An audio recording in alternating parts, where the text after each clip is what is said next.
you seem to maintain this assumption that enlightenment is some faraway state of mind that you have to achieve, or that it's a skill that you have to cultivate within yourself, and then over this arduous, lifetimes-long process, learn to express in as authentic of a way as possible. And of course, I don't want to spiritually bypass, right? And I never want to discount the ways in which we still feel, or might feel in some ways, that we are resistant to the present moment. Because it is absolutely true that even though liberation has already occurred, you are always you, and you are perfect, unconditional, complete, self-fulfilled, self-realized love. You most likely maintain attachments to circumstances, outcomes, or temporary states of mind. In other words, you maintain identifications with non-absolute identities, with half-truths, with distortions of truth that express themselves as feelings of tension in the body. This is especially common in the solar plexus, where like those feelings of fiery tension that you feel in your most anxious moments always express or reflect a story that limits you, that you have chosen to believe in. And I don't want to talk too much today about the like stories themselves, because, you know, it's always the same practice ultimately, right? It's just a matter of remaining sensitive to the ways that you are still limiting yourself, and then allowing those stories to dissipate as you bring your presence back to the physical embodiment of presence that you feel in what you call the body. But what I really want to talk about today is a very particular story that is so sticky for a lot of people, and was for me for a long time, and is a story that I have seen come up in my YouTube comments, which is this story that, like, as I've just said, there is this thing, supposedly, called enlightenment, which you have to meditate for enough hours and spend enough time going to vipassana retreats or whatever to get to, right? It seems to be very common among Eastern traditions, especially, where people have this belief that, like, first of all, they validate the notion that there is, like, a specific thing which is enlightenment, which I could make a whole video about that, and how, like, even though there is some truth to that, like, a lot of the time that ends up just reinforcing notions of separation within oneself. It's also very common among these traditions, and among people who really practice them, to sort of gamify spirituality, right? Like, there is this very subtle belief that I see a lot when I have conversations with these people, where it's like, you know, deep down you think to yourself, I'm such a good spiritual person because I've meditated enough, right? I'm I'm doing my satsang, I'm eating healthy, I'm sitting for 2 hours a day, I'm doing all the spiritual stuff right. And of course, I'm expressing this in like very blunt words, and it's often more subtle than that. But like, this is a really, really common thing that like people seem to think that like there is a particular like aggregate of experiences or practices that you necessarily have to accumulate to experience the causeless joy which is inherent to who you are. When, as I've just said, causeless joy is inherent to who you are. I had this conversation the other day with someone. It was a YouTube comment conversation. You can find it, actually. It's on one of my old videos. I have like 10 of them, so it shouldn't be that hard to find. Looking back, honestly, I feel like both of us were being too heady in the conversation. I don't think we really like... I don't think it was a very effective conversation. But one of the impressions that I was left with when having a conversation with this individual was that they were really critical of a lot of non-dual teachers for this trend, it seems, of like spiritually bypassing. Yet, at the same time as there was this genuine criticism of the ways in which like a lot of non-dual people simply ignore the ways in which we still might not feel cause this joy in the moment, even though it's like always there. There was also this almost like this unspoken assumption of imperfection, right? Like there was this recognition that this human project, this project of separation, is never going to bring us the lasting fulfillment that we crave. Yet, the response to that recognition seemed to be less of an authentic movement back towards one's natural state, so to speak, and more so an insistence on perfecting the human condition through spirituality. And trying to perfect the human condition through spirituality is just as much spiritually bypassing as it is to ignore the ways in which we still feel resistant to the present moment. Because to think that, first of all, to think that it's possible to like perfect the human condition is total bullshit, obviously, right? But also, like, that whole paradigm, even if it's not like explicitly as straightforward as like, we need to perfect humans through spirituality, simply the whole idea that like, there is a certain way that you need to express truth, that like, you have to meditate for a certain number of hours a day, or you have to pray in a very particular way, or whatever it is, right? Like all of those things, all they really do is they end up just reinforcing this idea that it's possible to be a spiritual person, you know, and to be a good one at that. It reinforces this identification with the seeker. It reinforces an addiction to healing.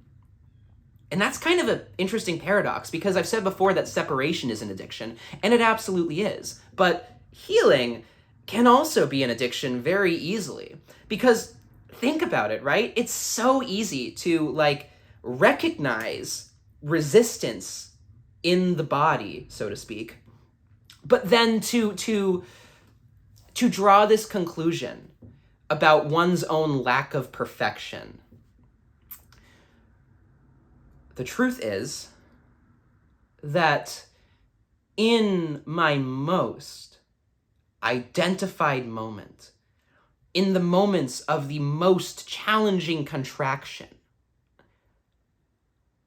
I am just as liberated as I am when I'm sitting on the cushion, watching my breath or whatever I'm doing. Just as liberated. It is not a matter of how liberated you are. There is no state of liberation that you will achieve. Sorry to burst your bubble. It's just not a thing. Liberation's already there. So it's simply a matter then of how willing are you to recognize what's already there, and recognizing what's already there and trying to create something that you think is not there. Those are two totally different intentions, right? They come with different stories that you tell about yourself. They function on very almost mutually exclusive paradigms of what it means to be alive. It's a very interesting balance. And it's a balance that each individual has to express simply through pure authenticity and self-honesty. Because on one hand, it's very useful, and I think important, to recognize the ways in which you don't feel your truest self embodied in your experience, if you will. And it's also important to maintain a constant understanding or perspective that all there is perfection. All there is perfection. And if you engage in spiritual practice out of this fear that you're not enough, that you need to do something to like evolve into the highest version of yourself or whatever fucking story you tell, like if you approach spirituality through that way, it's not going to get you very far. And you're going to very quickly run up against the futility of that story to touch your actual experience of liberation.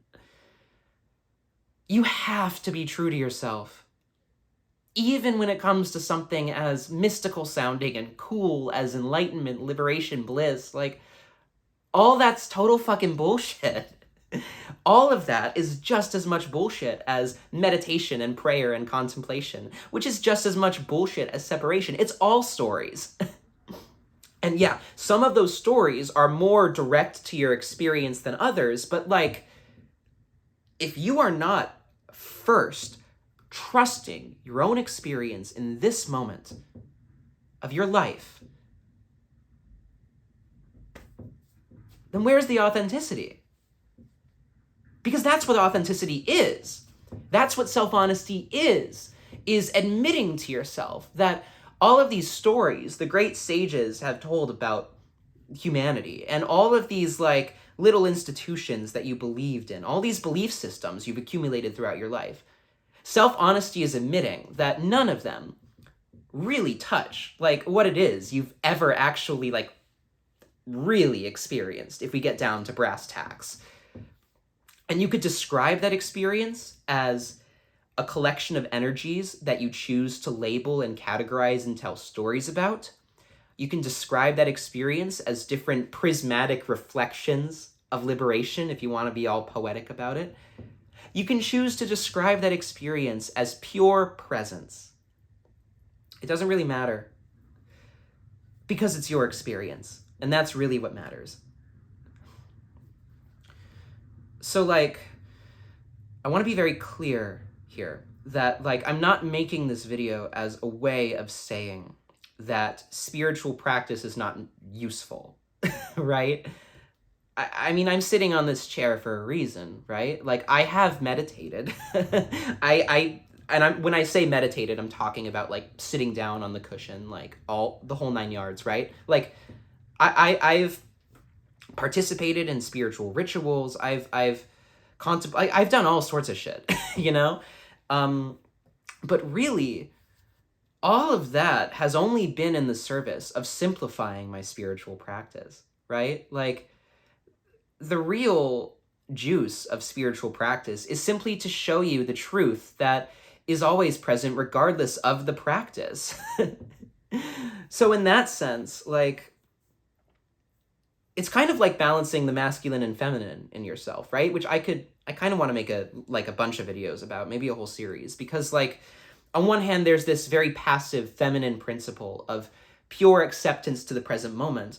And then on the other hand, there is this more masculine inner movement of like, okay, how can I, from a place of self-compassion and self-honesty, not only be true to my experience, but gently set up my life and dictate my personal expression in a way that reflects my as true of an understanding of myself as I can get to at this moment.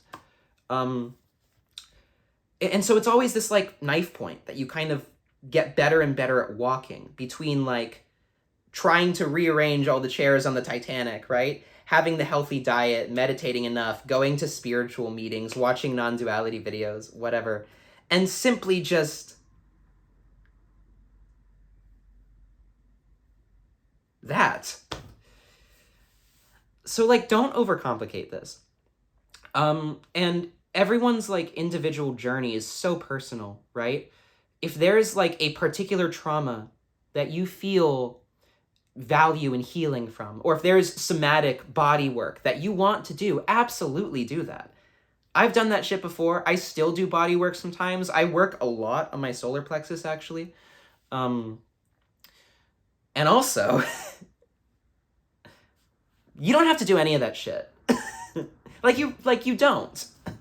And all that doing that shit is really doing in the long run is showing you the lack of obligation to do anything. Right? Like, you are God. You chose to create this whole game. And you can play it however you want. And you are playing it right now, exactly as you want to.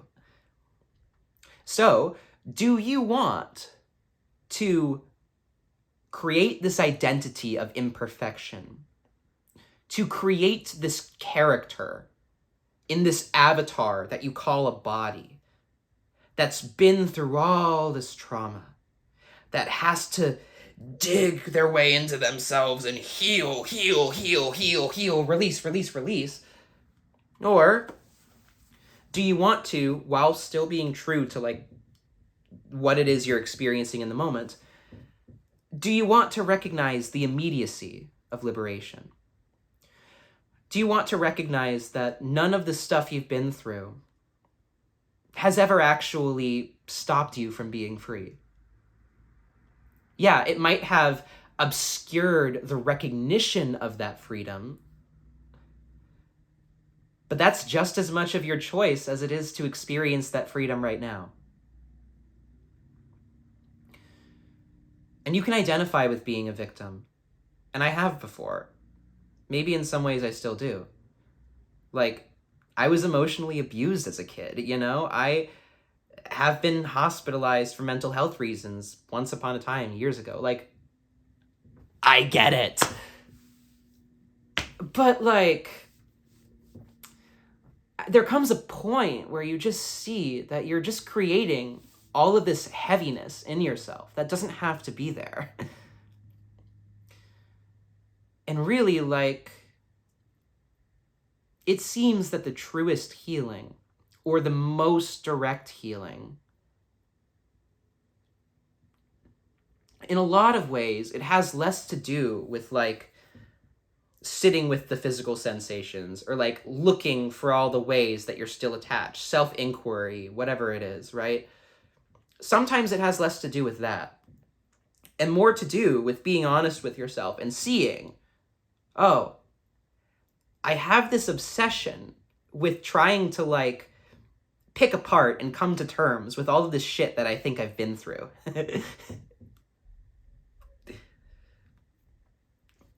And only you can, like, really know what that balance is. Because it's your life. It's you. Okay. So, I haven't eaten breakfast yet. So I'm going to stop filming and do that. Lots of stuff is coming. I'm so happy with just, like, all of this. I mean, I love sitting down and making these videos. You know that. I love talking about this nonsense that we call spirituality. So much is happening. I might make, like, a whole announcement video, but just a few things if you stuck around to the end of this video. I have an Instagram. It's linked in my description. I've said that before. I launched a website, truthineverything.org, which is also in the description. It's, like, linked everywhere. It's, like, not hard to find. Lots is coming. I'm going to be live streaming, doing some Sunday satsang, doing some one-on-one calls if people are interested, talking about tarot. Really, I just want to, like, I just want to do this full time, and I just want to do it as much as I fucking can, because it's, like, I really like it. Okay, I'm, like, starving. But I want to keep filming. But, like, God, just like lighten up. Like, I don't want to be one of those non-dual teachers that's like, just be, bro. But like, just be, you know? Like, take advantage of somatic healing, analyzing the stories, whatever it is, when it feels useful. But like, make sure that you're doing so from as true of a perspective as you can. And if you think that like you're not doing enough spiritual work, or like you're not gonna be enlightened, like, or whatever it is, like, all of that is just nonsense. Like, it's complete and utter nonsense. And I'm telling you, as someone with a thinking fucking mind, it's nonsense. You're perfect. You are perfect. Okay, enough. It's good to see you. More to come soon. I love you. Thank you.